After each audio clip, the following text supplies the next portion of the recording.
अस्सलाम वालेकुम नाज़रीन, प्रोग्राम सवाल के साथ मैं हूं आपका मेज़बान एहसन ज़िया। नाज़रीन, मिडिल ईस्ट के जंगज़दा माहौल के अंदर कुछ नई तब्दीलियां रूनुमा होती नज़र आ रही हैं। उसमें एक तब्दीली तो यह है कि इस वक्त ईरान ने गालिबन आज जो है पाकिस्तान के वाया से जवाब दे देना अमरीका को, जो कि अमरीका ने कुछ डिमांड्स की थी और बिहाइंड द जो सीन है, जो इनकी टॉक्स चल रही हैं उसमें मेरा ख्याल है कि आपको फाइनलाइज जो चीज़ें हो रही हैं उस तरफ चीज़ें जा चुकी हैं।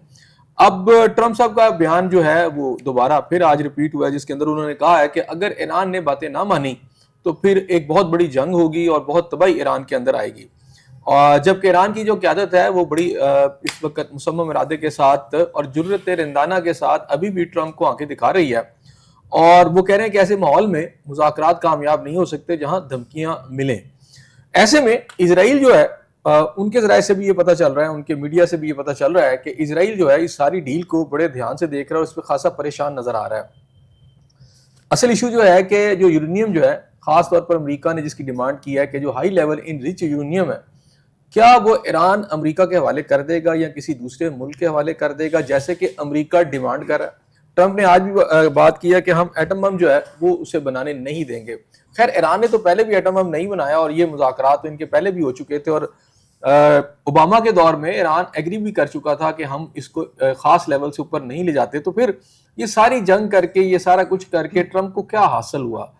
ईरान एक आपको नई पावर के साथ नजर आता है। पाकिस्तान की इस वक्त क्या सिचुएशन है, पाकिस्तान किस तरफ जाएगा? क्योंकि पाकिस्तान के बारे में यही कहा जा रहा है कि इस वक्त मीडिएशन का किरदार तो हम कर रहे हैं, लेकिन अगले हफ्ते शायद कोई नई टेबल जो है दोबारा पाकिस्तान में सज सकती है। इसके अलावा लोकल एक इशू जिस पर आज हम बात करेंगे, बड़ी इंपॉर्टेंट बात है, वो ये है कि पाकिस्तान के अंदर अद्वियात, यानी एक तरफ महंगाई, बेरोजगारी है, खुराक जो है वो या तो मिल नहीं रही है, और मिल रही है तो बहुत ज़्यादा उसकी कीमतें, यानी इन्फ्लेशन बहुत ज़्यादा है। तो ऐसे में जो अद्वियात हैं उसके बारे में आज जो सेनेट की कायमा कमेटी को जो रिपोर्ट पेश की गई है उसमें बताया गया है कि गुज़िश्ता 2 साल के अंदर ये जो अद्वियात की कीमतें ये 100% बढ़ चुकी हैं। जब से ड्रैब का कंट्रोल इससे हटा है, मुतलका जो इदारों का कंट्रोल हटा है, तो मासवाए जो लाइफ सेविंग जो अद्वियात हैं उनकी कीमत का तयन तो कर रहे हैं गवर्नमेंट के इदारे, लेकिन जो बाकी तमाम इदारे जो हैं निगरान दौर हुकूमत के अंदर, इनको आज़ादी दे दी गई थी कि जो कंपनियां जो हैं वो अपनी कीमत का तयन जो है खुद कर लें। तो अगर उनका मुनाफा देखा जाए तो वो बहुत हाई सतह पे जा चुका है। तो आज जो नाराजगी की गई कायमा कमेटी के अंदर, उसमें ये बड़ा वाज़ेह तौर पर कहा गया कि इस तरह की किसी आज़ादी को हम जो है कंपनियों को नहीं देंगे कि अवाम की सेहत के साथ खेलें। डेफिनेटली अद्वियात की एक ख़ास हद तक जो कीमत है उसको वहाँ तक रहना चाहिए ताकि आम आदमी की एक्सेस जो उन अद्वियात के ऊपर जो रहे। अब ये नहीं है कि ये भी एक प्रॉफिट कमाने का बेहतरीन ज़रिया बन जाए, क्योंकि पाकिस्तान के अंदर आप अगर हेल्थ की बात करें तो वो भी प्रॉफिटेबल एक बिजनेस है, एजुकेशन की बात करें तो वो भी प्रॉफिटेबल बिजनेस है। तो क्या इस कौम को तमाम बिजनेस माफिया ने आगे कंट्रोल करना है? इसी पर बात करेंगे। मेरे साथ शरीक गुफ्तगू नदीम चौधरी साहब सीनियर तजियाकार हैं, कॉलमनिस्ट हैं और सीनियर साफ़ी हैं। इनके साथ एहसन रिजवी साहब मौजूद हैं, आप भी तजियाकार हैं, और सलीम भट्टी साहब भी तजियाकार हैं। वैसे तो इनकी सियासी जमात के साथ इनका ताल्लुक भी है, लेकिन आज ये तजिए के तौर पर मैं चाह रहा हूँ कि इनसे बात की जाए। सबसे पहले नदीम चौधरी साहब, क्या कहते हैं अमेरिका के हवाले से इस वक्त क्या लग रहा है आपको? बहुत शुक्रिया एहसन ज़िया साहब। एक्चुअली इस वक्त जो पाकिस्तान की मौजूदा सूरत हाल है सालसी के हवाले से और ईरान अमेरिका जंग के हवाले से देखा जाए तो उसमें ईरान की तो एक जो पोजीशन है बिल्कुल काफ़ी अरसे से जंग के इब्तदाई मरहले से लेके अब तक एक उसकी डायरेक्शन भी ठीक है, उनकी सिमतें भी ठीक हैं और उनकी जो डिमांड्स हैं उन्होंने उसमें किसी किस्म की कोई लचक भी नहीं दिखाई।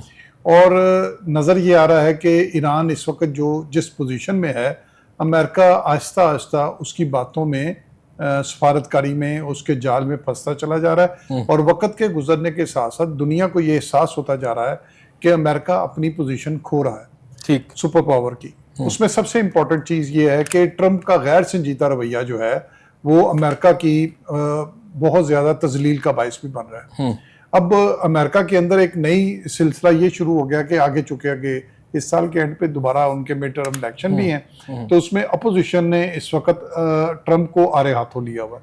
ट्रंप का जो 200 अरब डॉलर का बजट था जंग के हवाले से वो भी मंजूर नहीं हुआ, बल्कि उसके ऊपर शदीद तरीन तनकीद हुई है।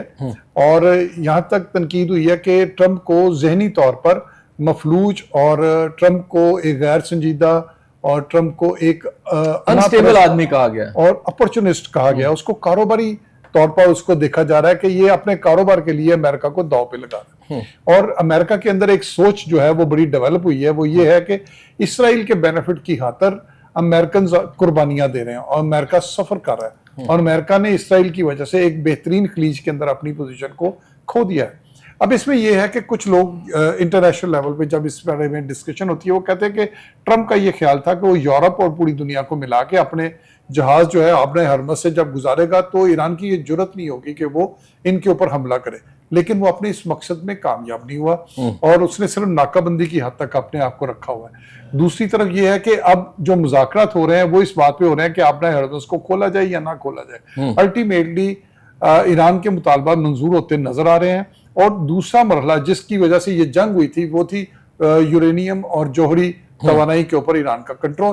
वो जू का तू मौजूद है, जैसे पहले था वैसे ही है और जैसे पहले पाबंदियां थी वैसे ही पाबंदियां रहेंगी। तो इसका ये मतलब है कि जिस वजह से ये जंग शुरू की गई थी वो सेकंड प्रायोरिटी पे है। और इस जंग के बाद जो ईरान ने अपना मुतालबा आपने हरमज के हवाले से रखा था उसको फर्स्ट प्रायोरिटी पे आ गया। अब तेल जो है वो युआन और रशियन करेंसी में भी जो है वो इस्तेमाल हो रहा है। अब देखना यह है कि इस सालसी की सारी पोजीशन में दुनिया ने तो अपनी पोजीशनें ले ली हैं। दुनिया जो है वो इस सुपर पावर के अप्स एंड डाउन के अंदर अपने बेनिफिट्स वॉच कर रही है। पाकिस्तान ने कहा अपने बेनिफिट्स वॉच किए। सबसे इंपॉर्टेंट वजह ये है जी, मैं उसकी तरफ भी आऊंगा कि क्या पाकिस्तान ने इसमें फायदा उठाया या क्या नुकसान हुआ। एहसन रिजवी साहब, आपको क्या लगता है, चूंकि ये जो शटल डिप्लोमेसी हो रही थी, अच्छा फिर अब टेबल सज गई, वो भी कामयाब नहीं हुई, फिर यह है कि अब आप उनकी जो लिस्ट इधर भेज रहे हैं उधर से आने वाली लिस्ट इधर आ रही है। तो अमेरिका की तरफ से लिस्ट भेज दी गई थी, अब ईरान ने जवाब देना है। जाहिर बात है क्रिटिकल पॉइंट है। अब ईरान का जवाब अगर तो अमेरिका की मर्जी के मुताबिक आ जाता है तो शायद तो फिर तो मुआहदा हो जाए, और अगर नहीं आता, कुछ और चीजें होती है, तो फिर आप क्या देख रहे हैं? बहुत शुक्रिया एहसन साहब।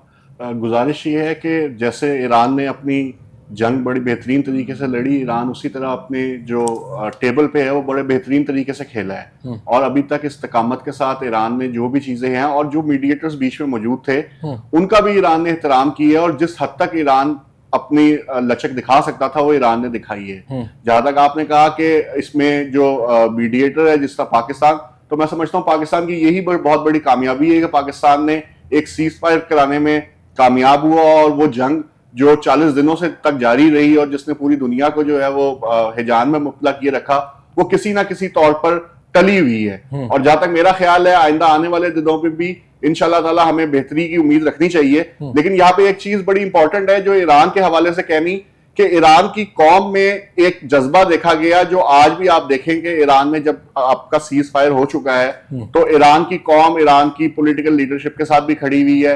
ईरान की कौम आज भी जो है ना उसी जोशो जज्बे के साथ मौजूद है। जबकि अमेरिकी कौम जो है अपने सदर के खिलाफ हो चुकी है। तो मैं समझता हूं कि वो जो रिजीम चेंज करने की एक अमेरिकियों की थी कि जो हमने रिजीम चेंज करना है, तो रिजीम चेंज करने का तो ट्रंप का जो ख्वाब था वो चकनाचूर हो गया। जहां तक नेतन्याहू की बात है, यही बात मेरा ख्याल है कि नेतन्याहू को भी जो है वो डरावना ख्वाब लग रही है कि रिजीम तो चेंज हुई नहीं। आज गजा में अगर इसराइल बम मारेगा तो ईरान उसका जवाब भरपूर देगा और ईरान के पास आज भी वो ताकत मौजूद है। और आने वाले दिनों में शायद हो सकता है कि ये अच्छा नहीं, इसमें थोड़ा सा रिजवी साहब, लेकिन जो डायरेक्ट जंग नहीं, आपकी बात ठीक है, मुझे मतलब थोड़ा सा क्लियर कर दीजिएगा। आपने कहा जी गजा में अगर बम मारेगा तो ईरान जवाब देगा। बात यह है कि ईरान के ऊपर जब अटैक हुआ, ईरान ने बिल्कुल जुर्रत रंदाना का मुजाहरा किया, ये बिल्कुल उसका जवाब दिया, लेकिन गजा पूरा तबाह हो गया, ईरान ने कोई जवाब नहीं दिया था वहां पे। जो ईरान की हुकूमत है और वहां पे जो हिजबुल्लाह है, वहां पे जो इस तरह की तंजीमें काम कर रही हैं, सारी दुनिया जानती है कि उसको नहीं, जो आपका गजा है वहां हिजबुल्लाह नहीं है, वो तो लेबनान के अंदर है, लेबनान के अंदर हमास है। हमास का ईरान से उस तरह कोई ताल्लुक नहीं है। हमास इटसेल्फ खुद वो लड़ती रही है, सारा कुछ हुआ है। बल्कि उनके जो लीडर थे हमास के, हानिया जो थे, वो तो ईरान के अंदर जाके उनकी शहादत कर दी गई थी। अब ईरान का ये मैं मौकफ समझता हूँ कि अमेरिका के खिलाफ वो खड़ा हुआ है, सारी बातें ठीक है, लेकिन पूरा गजा तबाह हो गया, लाखों लोग मर गए, पूरा इंफ्रास्ट्रक्चर तबाह हो गया। ईरान ने अटैक नहीं किया इसराइल के ऊपर, ईरान ने उस वक्त जाके इसराइल पर अटैक किया जब इसराइल ने उस पर अटैक किया। तो मेरा ख्याल है गजा वाला इशू में ईरान की बात कोई समझ नहीं आती। जहाँ तक गजा की बात है, देखें अगर ईरान ने अटैक नहीं किया तो और किस इस्लामी मुल्क ने जो है मैंने वही कहा ना कि जब इसराइल ने ईरान पर अटैक किया तो ईरान ने जवाब दिया ना। तो कम मैं तो सिर्फ कह रहा हूँ गजा के मामले में बुरे को अगर ईरान ने उसको घर तक पहुंचाया है तो वो बात ठीक है आपकी, मैं उससे डिसएग्री नहीं कर रहा। और जहां तक बात रही है कि ये कि ईरान ने, मैं समझता हूँ कि ईरान की कौम ने भी बड़ा इस्तकामत का मुजाहरा किया और आने वाले दिनों में भी। लेकिन देखिए जंग जो है वो किसी मसले का हल तो है नहीं। पाकिस्तान में भी उसके असरात आए हैं और हमारे हमसाया ममालिक में भी उसके असरात गए हैं। जो कौम हमारी बर्दाश्त कर रही है, जिस तरह वो बाकी ममालिक की कौम भी बर्दाश्त कर रही है, तो मैं समझता हूं कि तमाम ममालिक को अपनी अपनी पोजीशंस, हमारे भाई ने बिल्कुल ठीक कहा कि बड़ी अच्छी ली हैं, लेकिन अब अमेरिकी कौम को अपनी पोजीशन लेनी है। उन्होंने अपनी अपनी पॉलिटिकल लीडरशिप को, ट्रंप को ये बात जो है वो बाय फोर्स या जिस तरह भी वो समझा सकते हैं, उनको समझानी पड़ेगी कि अगर वो इस जंग में दोबारा कूदता है तो ये जंग इंसानियत के लिए। सलीम भट्टी साहब, आप क्या कहते हैं, क्या वाकई आज ईरान ऐसा जवाब दे देगा जिसके ऊपर अमेरिका मुतमईन होकर जंग बंदी को जो है वो कंफर्म कर देगा, या ईरान अपनी अगर मर्जी करेगा तो फिर अमेरिका भी आगे कुछ करेगा? अस्सलाम वालेकुम, शुक्रिया एहसन साहब। जहां तक इस जंगबंदी का ताल्लुक है, मेरा ख्याल है कि जंगबंदी तो हो ही चुकी है। अब तो ये फॉर्मली मतलब एक ऐलान की बात है कि और सिग्नेटरी मतलब हो जाएंगे दोनों कंट्रीज जो हैं किसी भी जगह बैठकर, जैसे पाकिस्तान का नाम अल्हम्दुलिल्लाह जंगबंदी तो नहीं हुई ना। देखिए जंगबंदी ईरान ने नहीं हुई। अभी 2 दिन पहले भी जो है मुत्तहिदा इमारात पर मिसाइल मारे थे, उधर से भी उसका रिएक्शन आया, दुनिया ने किया। फिर गिदड़ वकिया मैं कहूंगा इनको, नहीं एक वो बहरी जहाज है वो एस्कॉर्ट करने गए थे, जहाज को भी एस्कॉर्ट करने की कोशिश वहां पे भी ईरान ने मिसाइल मारे, ठीक है, मिसाइल भी मारे। लेकिन ये इसको आप उस तरह की जंग नहीं कहा जा सकता ना जिस शद्दोमत से पहले हमले तवातर से हो रहे थे, ईरान पर हो रहे थे, खलीजी ममालिक पे अमेरिकन बेसिस पर हो रहे थे, या इजराइल में। आप इसको लल तो कह सकते हैं, लेकिन देखिए ना अभी तक तो वो जंग वाली बात तो नहीं रहेगी। अब ये सिर्फ एक प्रेशर डालने की बात है, बिल्ड करने की बात है कि एक दूसरे पर, अपने हरीफों पर प्रेशर डालकर ये मनवाया जा सके कि हमारी ये शराइत है, आप इस शराइत पर आ जाओ। अच्छा, आज आपको क्या लगता है ईरान मान जाएगा जो अमेरिका चाह रहा है? मेरा ख्याल है कि दोनों ही माने हुए जो दोनों चाह रहे हैं, ठीक है ना। ईरान ने तो पहले भी कह दिया था कि हम अफजूदगी उस हद तक नहीं लेकर जाएंगे यूरेनियम की कि एटम बम बना लिया जाए, ठीक है ना, और ना हम एटम बम बनाने के हक में हैं। एटम बम का तो कोई इशू पहले भी नहीं था, अमेरिका वही बात वही है कि वो एक सठियाया हुआ शख्स है, ट्रंप जो है एक बूढ़ा आदमी जो है, बिजनेसमैन, जो एक सियासतदान होता है उसमें और बिजनेसमैन में ये बुनियादी फर्क होता है कि सियासतदान ना सिर्फ अपनी कौम के बारे में सोचता है, अपने मुल्क के बारे में सोचता है, बल्कि अक़वाम आलम की बात भी करता है, इंटरनेशनल पीस की बात भी करता है, ठीक है ना, इंटरनेशनल स्टेबिलिटी की भी बात करता है, इंटरनेशनल इकोनॉमी की भी बात करता है। लेकिन अनफॉर्चुनेटली जो बिजनेसमैन होता है उसको सिर्फ अपनी कंपनी नजर आ रही होती है कि मैं अपनी कंपनी को किस तरह से एस्टेब्लिश करके अपने जाती असासाजात को बुलंद से बुलंद सतह पर ले जाऊं, और यही करने की वो कोशिश कर रहा था ट्रंप, और अभी भी वो इसी कोशिश में है। इसी वजह से पूरी दुनिया के अलावा अमेरिका की अपनी कौम, अमेरिका के अपने सियासतदान, अपोजिशन पार्टी नहीं, उसकी अपनी पार्टी के लोग भी उसकी कही हुई बातों के ऊपर कोई मस्बत जवाब नहीं दे रहे और उसकी रिक्वेजिशंस को रिजेक्ट कर रहे हैं। अच्छा, तो ये तो सबसे बड़ी बात है, आपका कहना ये है कि आज जो जवाब ईरान की तरफ से जाएगा उसके बाद ये जंग बंदी है वो बिल्कुल कंफर्म हो जाएगी। वी होप कि इंशाल्लाह ताला ये मुकम्मल हो जाएगी। फिर बाकी जिस तरह बात हो रही है कि यूरेनियम के हवाले से, वो एक अलग इशू है, वो चलता रहेगा। यूरेनियम दे देगा ईरान, क्योंकि मेरा नहीं ख्याल कि वो देगा, इशू है, मेरा नहीं ख्याल कि वो देगा, और ना ही देना चाहिए, इसलिए कि अच्छा वो नहीं देगा, सॉवरेनिटी है ये, ठीक है ना। और ईरान अमेरिका पहले भी मतलब इस चीज पे बस बातें ही करता था, इस पे कोई ऐसा झगड़ा भी नहीं था खास, ठीक है ना। अभी ये कहने की बातें हैं, बाद में कहेगा अच्छा चलो ठीक है जी, गारंटी आ गई है। आप मुझे बताएं, ये भी कह रहे हैं कि वो नहीं देगा, असल इशू तो यूरेनियम है ना, तो वो नहीं देगा तो फिर अमेरिका, इसीलिए यूरेनियम पे तो बात भी नहीं होने जा रही ना फौरी तौर पे, नहीं उसी पे जा रही है ना। हार्मूज पे बात हो रही है कि हार्मूज की बात आगे, हार्मूज की तो हो ही रही है अभी तो, यूरेनियम मेन इशू है जिसके अंदर इनरिच है, जो अमेरिका कहता है हमारे हवाले कर दें, वहां उसके अंदर ये बात भी हो रही है कि किसी दूसरे मुल्क के हवाले कर दें।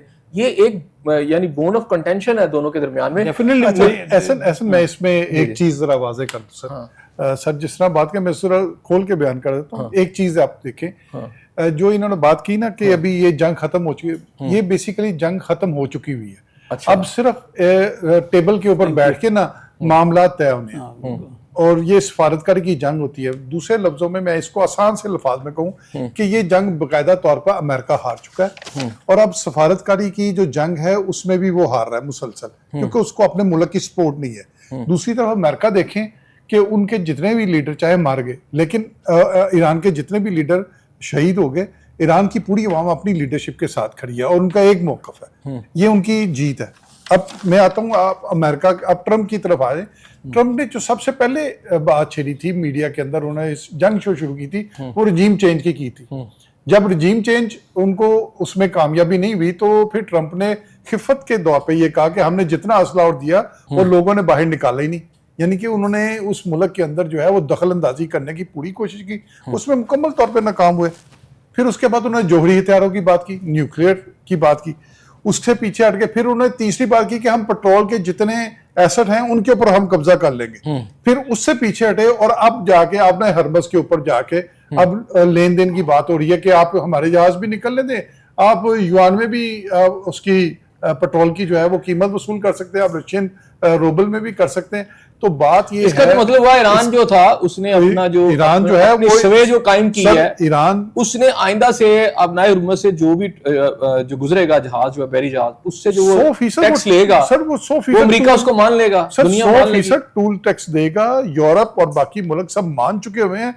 ईरान सिर्फ उसमें ये चाह रहा है, पाकिस्तान अमेरिका उसमें ये चाह रहा है कि अमेरिका और उसके इत्तेहादी जो हैं वो टूल टैक्स ना दें, या टूल टैक्स की कोई ऐसी शक्ल हो जिसकी वजह से उनकी फेस सेविंग हो। अब अमेरिकन सिर्फ अपनी फेस सेविंग चाह रहे हैं, और इस सारी फेस सेविंग के अंदर जो सफारतकारी है उसमें पाकिस्तान जो है वो अमेरिकन लॉबी का एक अहम रुकन बन के सामने आया है। देखिए, इस जंग ने सियासी ब्लॉक और इकोनॉमिक जोन डेवलप किए हैं। अब जो इकोनॉमिक जोन डेवलप हुआ है उसमें एक चीज नजर आ रही है कि इकोनॉमिक और सियासी ब्लॉक जो बन रहा है उसमें ईरान, रशिया, चाइना और ये पूरी तरह एक तरफ खड़े हैं, और इनकी सियासत जो है और हर तरीके से नजर आ रही है कि उन्होंने बेनिफिट्स अपने वॉच किए। अब दूसरी तरफ जो है अमेरिकन ब्लॉक में इसराइल है, यूएई चला गया। अब पाकिस्तान जो है वो एलानिया तो नहीं शामिल हुआ, लेकिन अपने अमल से पाकिस्तान जो है वो अमेरिकन ब्लॉक में शामिल हो गया। हमें इस चीज अच्छा नहीं, लेकिन कहा यह कहा जा रहा है, देखिए आपने थोड़ा सा पाकिस्तान को कहीं और रख दिया। कहा यह जा रहा है कि जो दो ब्लॉक बनकर सामने आए, इसमें एक इजराइल है, अमेरिका है, उसमें यूएई है, और अब इंडिया उसमें शामिल हो गया, और इस तरफ जो है चाइना, रशिया, पाकिस्तान और सऊदी अरब है। सर, पाकिस्तान तो कहीं है ही नहीं। फिर वही कहा, इस चीज को आप बिल्कुल, इस चीज के ऊपर डिबेट होनी चाहिए, और ये डिबेट पार्लियामेंट के अंदर होनी चाहिए, पब्लिकली होनी चाहिए। इसको, ये डिबेट इस तरह से नहीं होनी चाहिए कि बंद कमरों में बैठ के आप ये तय कर लें कि जनाब अमेरिका ने आप जाके सलूट मारते हैं और कहें नोबल, हमने उस गुंडे को, आलमी गुंडे को हमने नोबल के लिए नामजद कर दिया और उसको जो है वो नोबल इनाम मिलना चाहिए। आपको तो शर्म आनी चाहिए इतना कहते हुए भी। ठीक हो गया। जिस बंदे ने गजा के अंदर बच्चों को मारा, जिसने गजा के अंदर फलस्तीनियों का, मुसलमानों का कत्लेआम किया, आप उसको नोबल के लिए नाम कर रहे हैं, और बाद में कह रहे हैं कि हमने सालसी में बेशुमार। आपने सालसी में किया क्या है? आपने सालसी में तो ये किया है, आपने सालसी में ये किया है कि जो $100 फी बैरल का पेट्रोल था, जो आज से 4 साल पहले 150 रुपए का था, आपने 400 रुपए कर दिया। आपने अवाम का तेल निकाल दिया। ठीक हो गया। अच्छा, सालसी के नाम पे अवाम का बेदखल कर दिया, इंडस्ट्री तबाह कर दी है। एहसन साहब, एक बात बताइएगा कि 9 मई को ईरान ने यह कहा है कि वो बिल्कुल फंक्शनल हो जाएंगे, उनकी वहां पे जो भी डेली लाइफ है, रूटीन में उनके इदारे, हर चीज काम करेगी। और ईरान एक ऐसा मुल्क है जहां जंग लगी है, बाकायदा वहां बम्बार्डमेंट हुई, ईरान ने भी जवाब दिया। तो ऐसा मुल्क इतनी तेजी से रिकवर करके, रिस्टोर करके, they are back on their foot, और वो कह रहे हैं कि 9 मई से हम बिल्कुल ठीक होंगे, ऑपरेशनल होंगे हर तरह। अच्छा, इसमें 2 पॉइंट है। एक तो ये है कि अगर ऑपरेशनल हो रहे हैं, इसका मतलब है कि जो बात भट्टी साहब ने की कि यानी उनको भी नजर आ रहा होगा कि जंग बंदी है इसलिए ऑपरेशनल हो गए हैं। दूसरी, पाकिस्तान के साथ अगर इसका कंपैरिजन किया जाए तो हमारे तो यहाँ जंग भी नहीं हुई, हमारे तो यहाँ ऐसा कुछ भी नहीं हुआ, लेकिन हमारा यहाँ लॉकडाउन ही नहीं खत्म हो रहा। हमारे यहाँ पर जो शेड्यूल्स आ गए हैं उसने पूरे कारोबारी लाइफ को, यानी एक बुरा हालात हमें यहाँ पे नजर आ रहे हैं। तो अगर मैं जंग वाले मुल्क से, जिनकी वजह से सारा कुछ हुआ है, वहां नॉर्मलाइजेशन की तरफ चीजें जा रही हैं, हम ज्यादा और दिगरगू हो रहे हैं। देखिए सब बात ये है कि ईरान की जहाँ तक नॉर्मलाइजेशन की बात है, ईरान ने तो इससे पहले भी साल पाबंदियों का सामना किया, और ईरान ने अपने वसाइल के अंदर रहते हुए, उनकी क़यादतों ने अपनी जेब के अंदर रहते हुए जो है वो हुकूमतें की हैं, और उसका जो है वो आप देख रहे हैं कि समर उनको मिल रहा है। जहाँ तक पाकिस्तान की बात है तो आपकी बात बिल्कुल बजाय है कि पाकिस्तान के अंदर अवाम ने जितना टैक्स और जितना टैक्स पेट्रोल के नाम पे लिया जा रहा है, जो टैक्स बिजली के नाम पे लिया जा रहा है, और आवाम को यही बताया जा रहा है कि जी आलमी हालात ऐसे हैं, आलमी हालात ऐसे हैं, तो पाकिस्तान की क़यादत को, चाहे वो वजीर आजम शहबाज शरीफ साहब हो, चाहे फील्ड मार्शल आसिफ मुनीर साहब हो, सदर पाकिस्तान आसिफ अली जरदारी साहब हो, ये तमाम पार्टीज को बैठ के, और इसमें हमें तहरीक इंसाफ के भी लोगों को, हमें क्योंकि एक सूबे में हुकूमत उनकी भी है, तो हम सारे स्टेक होल्डर्स को बैठ के ये सोचना पड़ेगा कि आखिर आवाम को हम रिलीफ कब देंगे। कोरोना आया 2 साल 3 साल आवाम को कोरोना में स्मार्ट लॉकडाउन और लॉकडाउन में रखा, उसके बाद कोरोना निकला, आज कुछ मुस्तहकम होने लगी थी, आज आप ताजरों को जो है वो मार रहे हैं, वो आपकी फोर्सेस जो है वो ताजरों को मार रही हैं, जो 8 बजे दुकानें नहीं बंद करता उसको 10-10 हजार के चलान हो रहे हैं।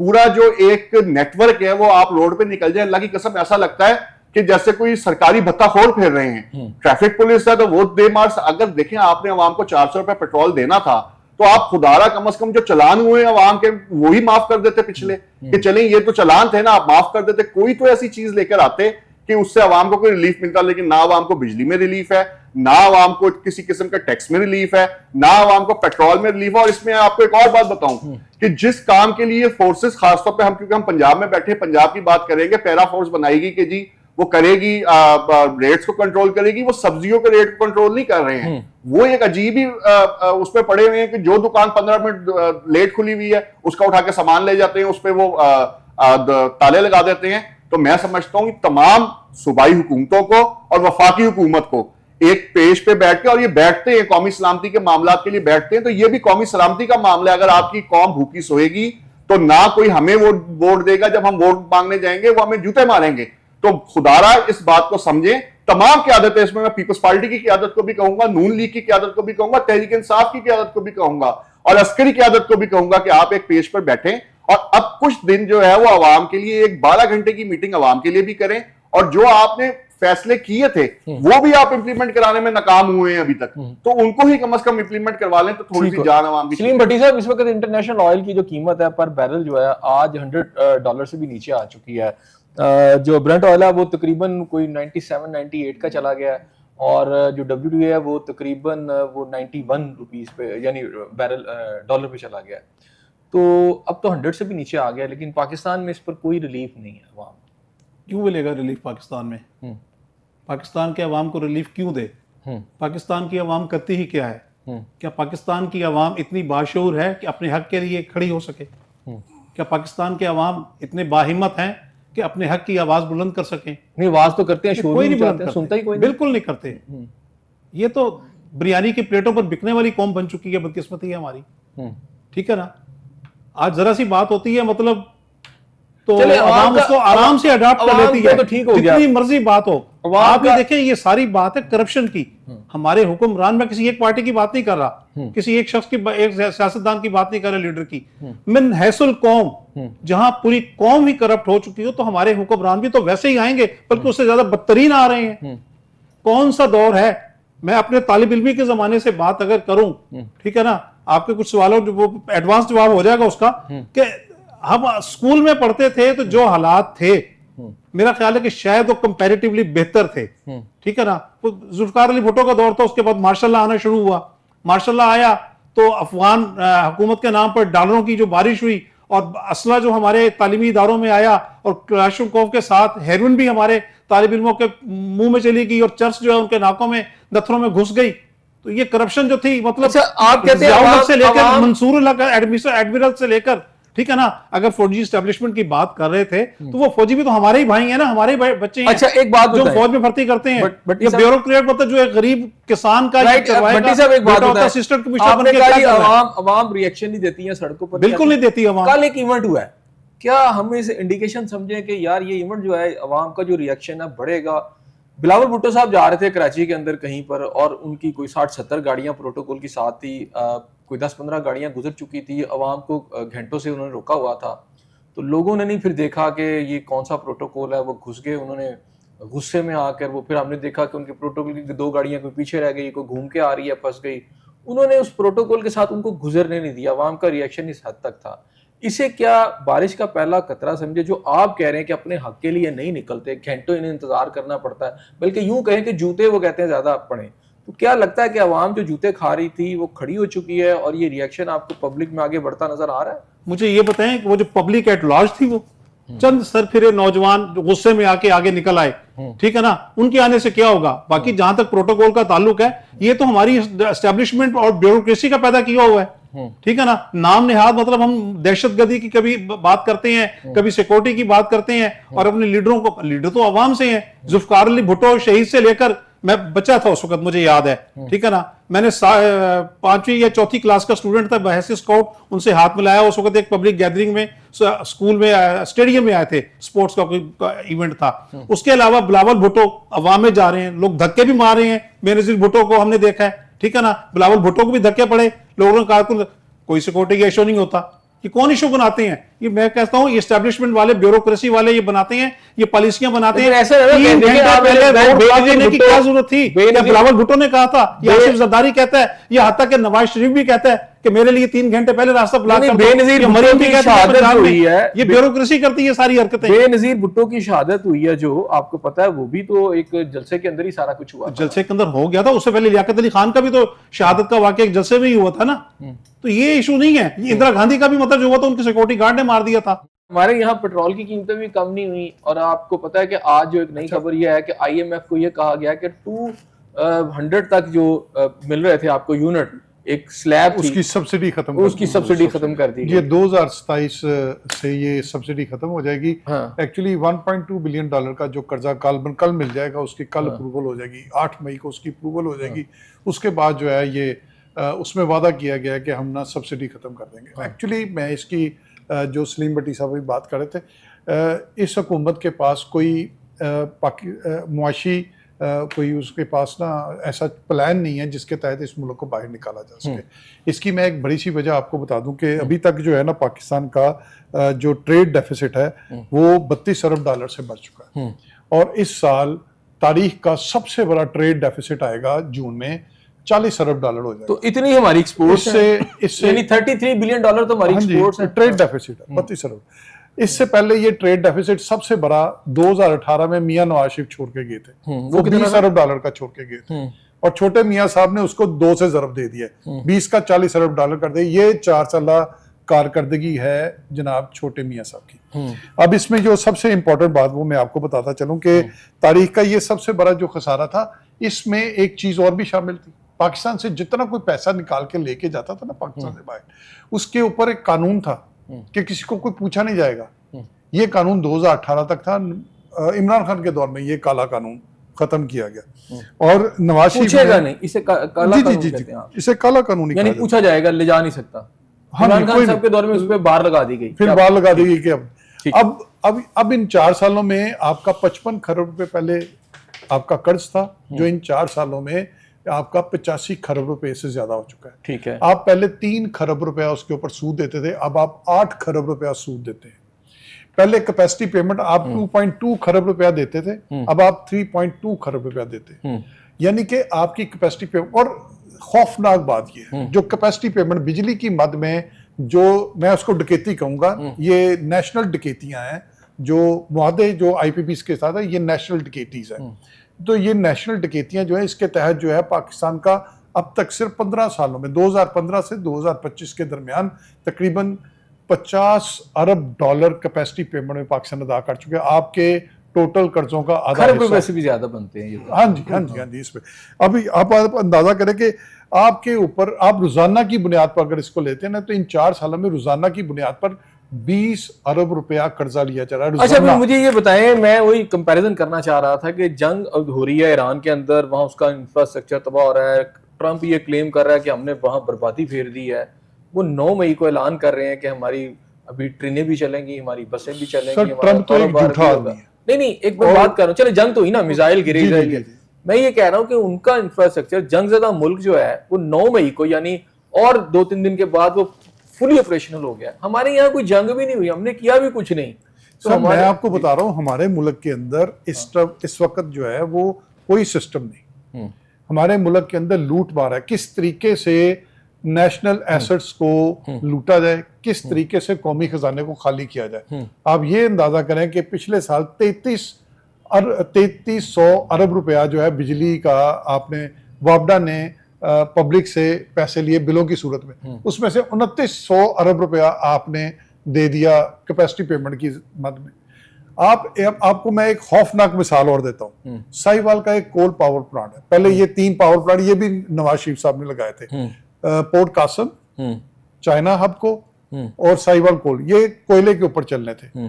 अब इस कोयले के ऊपर चले जो गवर्नमेंट को एक रिपोर्ट पेश की गई है असेंबली के अंदर, वो ये पेश की गई है कि जनाब 2024 से अब तक जो कोल खरीदा जा रहा है वो इंटरनेशनल रेट है 45,000 टन, 45,000 रुपये फीट टन, और पाकिस्तान के साहिवाल कोल पावर प्लांट को सप्लाई दी गई 78,000 रुपये फीट टन, यानी कि सिर्फ 18 माह के अंदर 50 अरब रुपए का ठेकेदारों को फायदा दिया गया।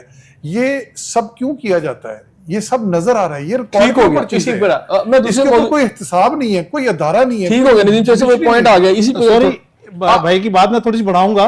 पहले इस प्लांट्स को डेवलप किया गया इंटरनेशनल, मतलब जो कोल मतलब जो होंगे कि इंपोर्टेड कोल होगा, और अब पाकिस्तान को मजीद लूटने के लिए उसको लोकल मतलब जो हमारा थर का कोयला है उस पर कन्वर्ट करने की कोशिश की जा रही है, और उस पर भी अरबा डॉलर जो है वो खर्च किया जाएगा कन्वर्शन। मैं चाह रहा हूं एक बात का, साहिवाल कोल पावर प्लांट जब लगा था ना, तो उस वक्त चाइना की टीम आई थी, उन्होंने कहा ये बड़ा जुल्म है कि आप कराची से कोयला उठाएंगे 1000 किलोमीटर के फासला तय करके आप साहिवाल में लगा रहे हैं, तो आप कराची में लगाएं, आपको 1000 किलोमीटर का फासला क्यों तय करना है? उसके लिए 5 स्पेशल ट्रेनें बनाई गई, बोगियां चलाई गई और ठेके दिए गए। बेसिकली ये ठेकों के अंदर घपले करने के लिए और कौमी दौलत लूटने के लिए सारा कमीशन माफिया। ठीक हो गया। रिजवी साहब ये बताइएगा कि इस वक्त मैंने अद्वियात की बात की, मैं चाह रहा हूं कि उसके ऊपर भी बात कर लें। पाकिस्तान जैसा गरीब मुल्क और यहाँ पर कार्टल्स है ना, चीनी का कार्टल, आटे का कार्टल और अब ये अद्वियात का कार्टल, और निगरान हुकूमत में ये सारी इजाजत दी गई थी। अब पता चला है कि अरबों रुपए इन्होंने भी कमा लिए हैं और गरीब आदमी को अद्वियात भी मुयस्सर नहीं है। इसके ऊपर क्या कहते हैं? बहुत अफसोसनाक सूरत हाल है जो सेनेटरी कायमा कमेटी में पेश हुई है, और उसमें आप देखेंगे जो एक बिल्कुल कॉमन सी दवा है जो सर्दी की, खांसी की, वो एक दवा जो है वो 27 रुपए से लेके 100 गोलियां जो है वो आज जो है वो आप समझ लें कि 475 रुपए की बिक रही है। 1600% इजाफा हुआ है उस दवा में। और इसी तरह जो आम जरूरियात की जो दवाएं हैं वो महंगी हुई हैं, और मैं समझता हूं कि एक माफिया है हर उसमें बैठा हुआ, कि ना कोई जो है वो ड्रग इंस्पेक्टर्स का कंट्रोल है, ना हमारे जो एसीज और ये जो हमारे बेबीज और बाबू सारा दिन डाले लेके घूमते हैं, और ये ब्यूरोक्रेसी। मैं मानता हूं सियासतदान भी अपनी जो है वो जिम्मेदारियों को कबूल करे, लेकिन सियासतदानों को चाहिए कि साथ साथ इनको भी डंडा दें और ये पूछे तो सही कि ये कौन सा जो है वो रेट कंट्रोल हो रहा है। जहां तक ये अद्वियात की बात है, कायमा कमेटी की जो रिपोर्ट है वो इंतहाई हौलनाक है। उसमें जो है वो जो जितनी इंसानी जरूरियात की अद्वियात हैं जो रोजमर्रा उसकी हैं वो सारी महंगी हुई हैं, जो आप रोजमर्रा तौर पर इस्तेमाल करते हैं। और जिन अद्वियात को उन्होंने कहा है कि उनकी कीमतें बराबर रही हैं, वो अद्वियात हैं जो कभी कभी इस्तेमाल की जाती हैं। तो मैं समझता हूं हुकूमत को इसके ऊपर सख्त जो है वो क्रैक डाउन करना चाहिए, और सबसे पहली बात यह कि उस तरह की पॉलिसीज बनानी चाहिए कि उसमें जो माफिया है उसका किरदार कम हो सके, और जो ये बीच में जो कमीशन एजेंट्स हैं इनका किरदार कम हो सके, और आवाम तक जो अद्वियात है जो उसकी बुनियादी जरूरियात है। अच्छा, ईरान के अंदर ये सारी जंग के दौरान ना तो कीमतें बढ़ी, ना वहां पर ऐसी कोई इशू आया। पता यही चला कि जो लोग वहां पर होमलेस हुए हैं उनको भी ईरानियन ने बड़ी अच्छी इमारतों में रखा, उनको खुराक दी, और वहां पर कोई ऐसा मसला नहीं आया। यानी इस पूरी जंग के अंदर हमने नहीं कोई ईरानियन देखा कि जो अपने मुल्क को छोड़ के जा रहा हो, या वो पाकिस्तान की तरफ आके पनाह ले रहा हो या कहीं और गया हो। जबकि पाकिस्तान, आपको पता है कि यहाँ आए रोज ये वाकयात हैं कि वो डंकी लगा के लोग जा रहे हैं, और ये यानी हिजरत करने वाले में नौजवान सबसे ज्यादा माइग्रेशन की जा रही है, और एयरपोर्टों पर उनको उतारा जाता है। वो इतने पैसे लगा के, एक तो ये बड़ा अफसोसनाक है कि फिर उनको वहां से भी धकेला जाता है, और ये सिलसिला एक अजीब सा पाकिस्तान जो आपको नजर आ रहा है, इसको किस तरह देखते हैं इस कंपैरिजन को? मिनहासुल कौम हमें इस बारे में सोचना पड़ेगा, और मैं आपको फिर एक बात करूंगा कि तमाम सियासी जमातों को बैठना पड़ेगा, और खुदा के वास्ते आज एक मिसाक मईशत भी कर लें, बैठ के अपनी जो सियासी लड़ाइयां हैं, जो पॉइंट स्कोरिंग्स हैं, जो आपके हैं, वो हम करते रहें, लेकिन इन द एंड हमने जाना इस अवाम के पास भी है। तो एक मिसाक मईशत करें, बैठें, देखें कि पाकिस्तान की मईशत को, जिस तरह ये मेरे भाई कह रहे थे कि पाकिस्तान की मईशत को संभालने वाला कोई भी नहीं है, ये अन्नेवाही चली जा रही है, कर्जा लिए चले जाते हैं, उस कर्जे से जो है वो खर्चे किए चले जाते हैं, उसमें से जो है वो उसके जो है जब उसकी वाजबात देने होते हैं वो अवाम की जेब से निकलवाते रहते हैं। और अब तो सूरत हाल ये आ गई है कि आप अपने घर में अगर जो आपका रोजमर्रा कैश है, एक आम आदमी वो जेब में निकलवा के निकलता है तो पहले उस पर ट्रैफिक पुलिस वाला लूट लेता है, अगर वो उससे बच जाता है तो पैरा फोर्स वाला उसकी दुकान पे छापा मार लेता है, अगर वो उससे भी बच जाता है तो शायद जो है वो LWMC का सुना है कि 4 माह का बिल जो है वो जारी कर दिया गया है लाहौर वेस्ट मैनेजमेंट को। मुझे तो समझ नहीं आ रही कि हुकूमत क्या चाह रही है, कि जेबें काटना चाह रही है। तो खुदारा अब तमाम स्टेक होल्डर्स को एक टेबल पे बैठना चाहिए और आवाम के लिए जो रियायतें दे सकते हैं वो दें, लेकिन वो वक्त जो है वो दूर नहीं है कि जब आवाम, जिस तरह आपने बात की प्रोटोकॉल की, मेरे भाई ने भी की, बात बिल्कुल ठीक है कि बिलावल भुट्टो जरदारी को तो किसी हद तक उस प्रोटोकॉल की जरूरत है, क्योंकि उनकी मां को भी शहीद किया गया, उनके नाना को भी शहीद किया गया, उसकी खानदान पे हमले होते रहे हैं। लेकिन उस प्रोटोकॉल के बारे में आप क्या कहेंगे जो एक 17वें 18वें ग्रेड का ऑफिसर, 19वें ग्रेड का ऑफिसर लिए फिरता है, आगे पीछे डाले हैं, बच्चों को जो है स्कूल से वो डाले लेने जा रहे हैं। तो खुदारा ये जो आपकी अयाशियां हैं उसको कम करें, ब्यूरोक्रेसी की अयाशियों को कम करें, हुकूमती शाह खर्चियों को कम करें, आवाम को कोई रिलीफ दें। और अगर आपने आवाम को इसी तरह तकलीफ देनी है तो मुझे तो नहीं लगता कि आइंदा आने वाले इलेक्शंस में आप इस काबिल रहेंगे या हम इस काबिल रहेंगे कि जाके आवाम से ठीक हो गया। अच्छा भट्टी साहब, वो एक शेर है ना कि जी अमीर क्या सादा है, बीमार हुए जिसके सबब उसी अतार के लड़के से दवा लेते हैं। थोड़ा सा मैंने उसको हल्का सा चेंज कर दिया है। अब इन्होंने, रिजवी साहब ने कहा जी कि मिसाके मईशत किया जाए।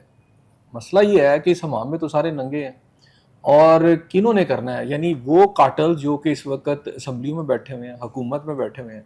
अब उसमें अगर आप बात करें मौजूदा, तो उसमें नवाज शरीफ की जो गवर्नमेंट है या शहबाज शरीफ साहब की जमात है वो भी इक़्तिदार में है, आपकी जमात भी इक़्तिदार में है। चले फेडरल में आप कंपोजिशन पे तो नाराज़ हो सकते हैं कि नहीं जी पीपल्स पार्टी ने भी कोई वजारतें नहीं ली, तो पिछले कई सालों से आपकी सिंध में गवर्नमेंट है, इसी तरह PTI की खैबर पख्तूनख्वा में गवर्नमेंट है, नून वालों की यहाँ पर गवर्नमेंट है, किसी ना किसी एक शक्ल में गवर्नमेंट्स तो मौजूद है और यही सारे इसके जिम्मेदार हैं। तो क्या ये मिसाके जमहूरियत जो है, मिसाके मईशत करेंगे?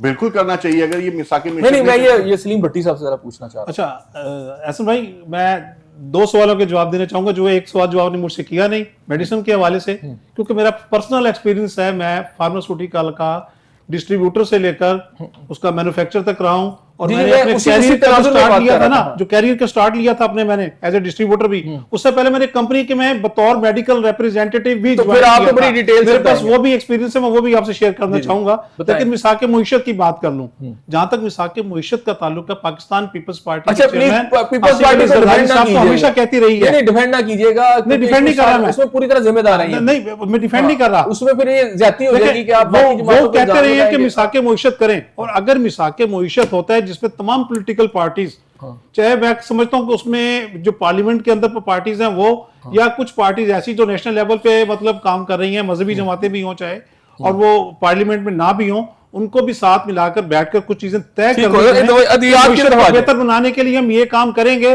और वो करना चाहिए। अद्वियात की तरफ आ जाए। अब आ जाए अद्वियात की तरफ।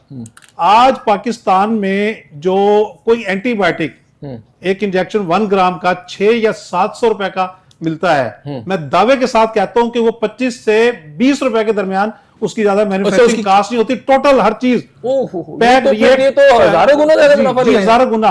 वही दवाई जब गवर्नमेंट ऑफ पंजाब खरीदती है, गवर्नमेंट ऑफ पाकिस्तान खरीदती है, गवर्नमेंट ऑफ सिंध खरीदती है, उसी इंजेक्शन को खरीदती है 400 450 रुपए का। ठीक है ना।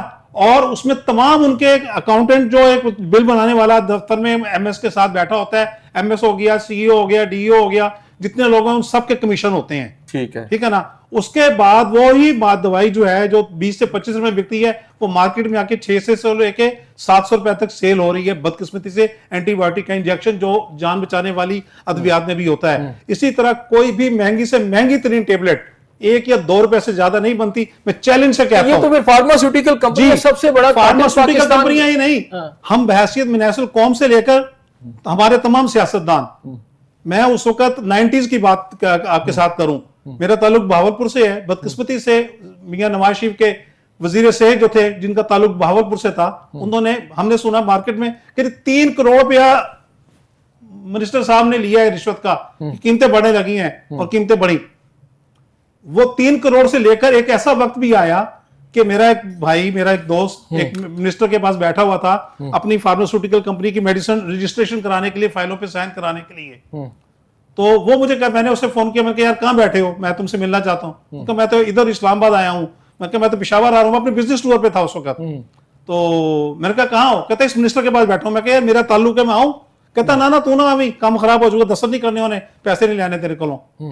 तो ये मिनिस्टर जो है फेडरल ड्रग इंस्पेक्टर से लेकर डिस्ट्रिक्ट जो लेवल पे और तहसील लेवल पे जो ड्रग इंस्पेक्टर अपॉइंटेड है, इसका मतलब जो फेडरल मिनिस्टर होते हैं वो भी तो अपनी कमीशन फिर इसमें लेते हैं सब ना?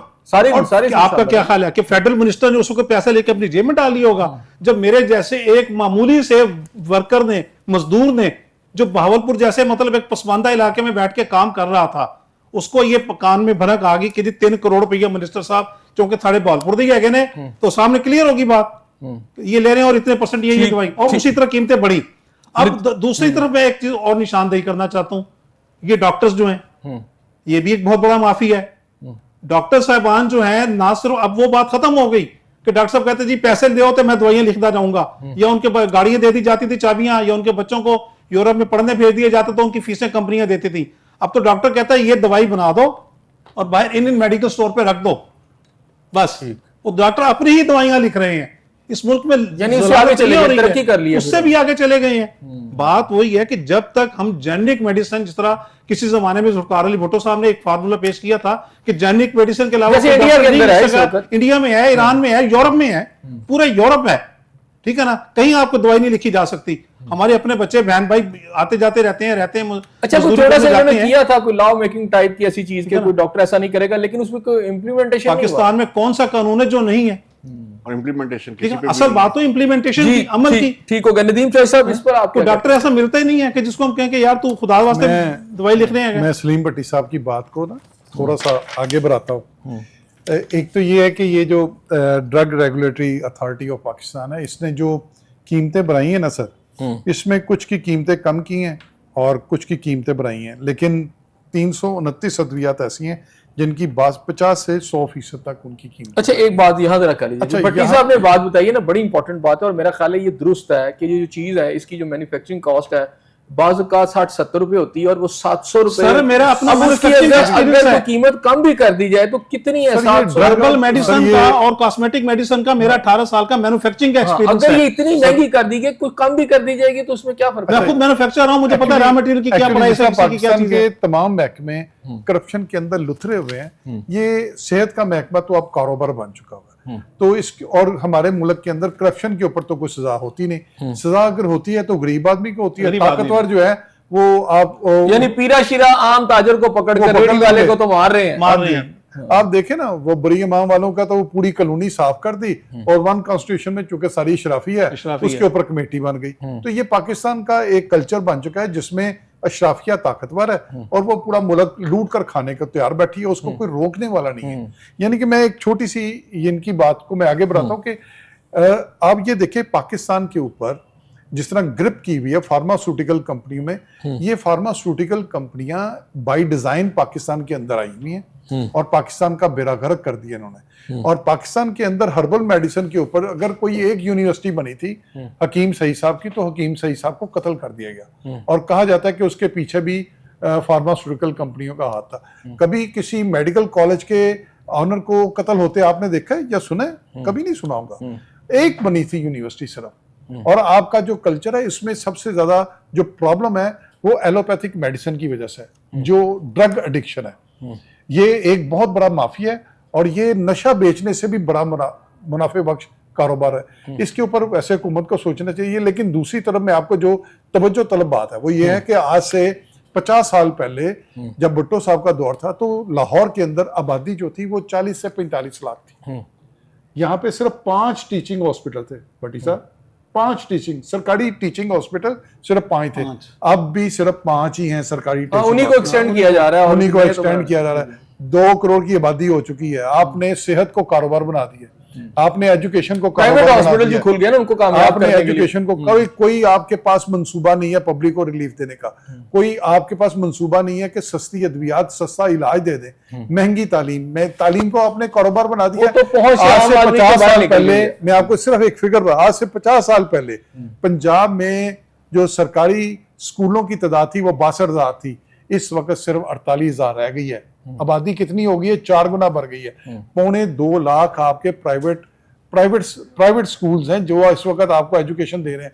आपने तो अवाम को बेयारो मदद कर छोड़ दिया है। 20 अरब रोजाना, 20 अरब रुपए रोजाना आप कर्जा ले रहे हो। आपने 4 सालों में 4000 अरब रुपए कर्जा ठीक लिया, हो गया, चाहिए सब 40,000। होना क्या चाहिए? सर एक सवाल, मैं आ रहा हूं, सर एक एक सवाल। बच्ची जहरा जो है वो कैंसर की मासूम बच्ची जिसकी टांग काट दी गई, किसी अस्पताल ने उसको दाखिल करना गवारा नहीं किया। कैंसर के नाम पर आप हॉस्पिटल बनाए हुए हैं, आप दावे कर रहे हैं मतलब इंसानियत की खिदमत के, और वो बच्ची जो है मैं 4 सिर्फ दिन एक सवाल है सर, एक सवाल छोटे से सर, एक सवाल, एक दाखिला सवाल, मिला है। 40,000 अरब रुपए कर्जा लिया आपने 4 साल में, कोई पूछने वाला है कि ये अच्छा कहां अच्छा, से खर्च अब हुआ? होना क्या चाहिए?